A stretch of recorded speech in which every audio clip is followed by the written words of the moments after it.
呈現國家舞台藝術精品，展現中華文化多元風貌。第一屆中華文化演出季於2025年11月至2026年3月期間，將精挑細選嘅多部國家舞台藝術巔峰之作搬上澳門舞台，打造一場中華文化獨特嘅瑰麗盛宴。六標如夢，跨夜空。開幕巨獻國家京劇院，著名京劇表演藝術家于魁智、葵道節、黃越、郭柱峰等共同演繹群英會、謝東風、華容道，好戲薈萃，韻白唱腔繞梁，唱念做打間，盡見國粹風骨。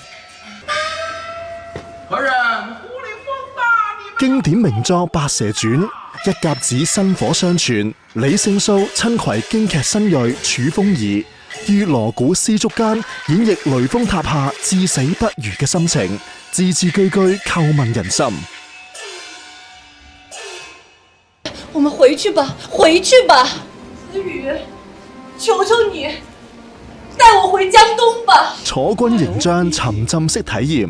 北京人民藝術劇院呈現由諾貝爾文學獎得主莫言編劇嘅《霸王別姬》，虞姬之柔，呂雉之韻，以女性視角重看楚漢蒼茫。聲名鵲起嘅中國舞壇雙子星周莉亞、韓真聯袂執導，融合舞蹈、武術、戲劇及科技元素，用舞台重塑家喻戶曉嘅巾幗英雄故事《花木蘭》。文化不獨在殿堂，亦在你我生活之中。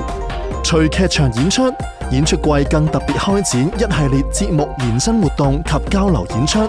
中央歌劇院走進校園，呈現中外聲樂精品。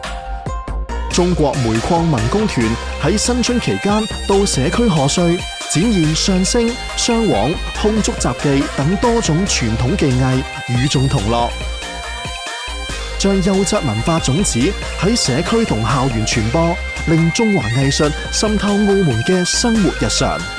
名團名家薈萃，中華文化演出季邀請你坐看千年經典，共賞百藝風華。